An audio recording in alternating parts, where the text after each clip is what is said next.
and their followers. They have a major role to play. Now, what are the characteristics of cult groups? They have one, illegal possession of arms and ammunition, drug abuse. They abuse drugs. They abuse drugs. Drug abuse in our society is becoming something else. You see, most of our youth, they're always high, doing all sorts of things. You'll be surprised that most of these are youths that are behaving anyhow. They are on drugs. And this is due to lack of parental guidance, our teachers not being observant, our religious leaders just watching and not doing anything.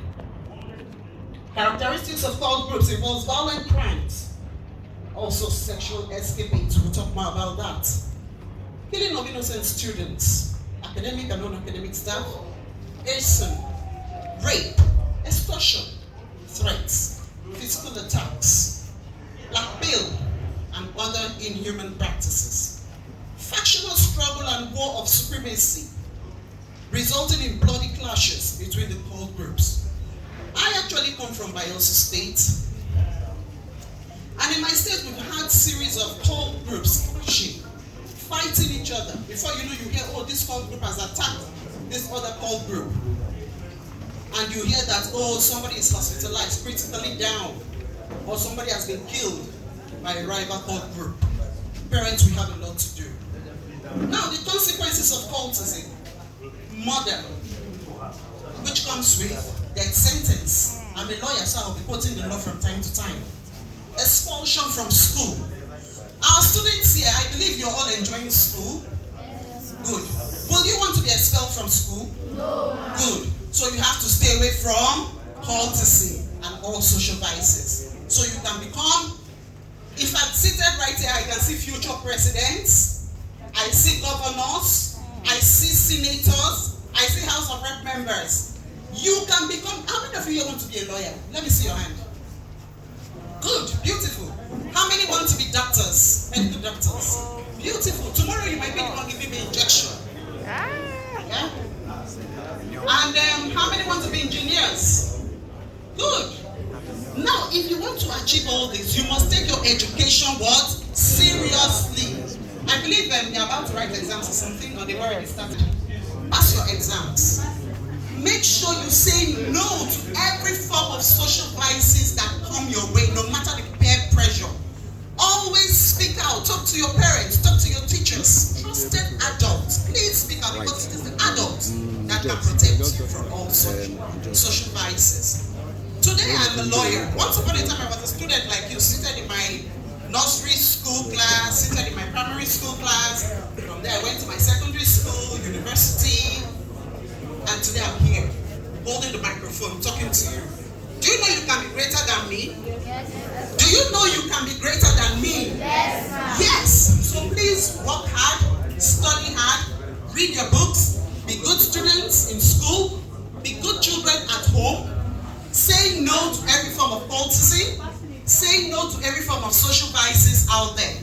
And tomorrow you become our good future leaders. Now, how do we prevent cultism in our society? You see, we have a lot of laws on ground. It's one thing to have a law, implementation is another. One of the ways we can prevent cultism is by implementation of existing legislations on cultism against anybody found guilty of cult activities. Thank God the police is here. Moral education should be made compulsory in our primary, secondary schools, and should be taught in general studies in tertiary institutions in the country. Sensitization programs like what we have going on here should be more, because we cannot overflow this topic that we are treating today. It should be more. Parents and guardians, mentors, take time to understand your children and your word. Give enough time to listen to them and satisfy their emotional, psychological, and physical needs. Parents and guardians, mentors should know and watch the friends of the aggressive efforts to wage war against cultism in our society should be allowed by government, religious groups, non-governmental organizations in our country. Quickly now, I'm going to move over to gender-based violence. Now, in our society, where we find ourselves today, The topic of gender-based violence can never be overflowed. Why? Because it is a phenomenon deeply rooted in gender inequality and continues to be one of the human rights guarantees the dignity of every human being. Let me give you an example of legislations that we have on ground. Section 34 and 42 of the 1999 Constitution of the Federal Republic of Nigeria as amended talks a lot on our rights as human beings. The African Charter on Human and People's Rights, Articles 4 and 5 also talks about that. And again, Article 3 of the Protocol to the African Charter on the Rights of Women in Africa. Gender-based violence is violence that is carried out against a person based on their socially prescribed gender roles, expectations, and norms. While GBV, that is gender-based violence, the acronym is GBV, it largely affects women and girls because of their socially subordinate status in relation to men and boys. It is actually talk about fighting for the women. Most of the boys or the men will say, what about the men? What about the boys? Yes, it is acknowledged that men and boys are also victims of violence because of their gender roles and expectations linked to ideas of masculinity. GBV is usually violence that have different types.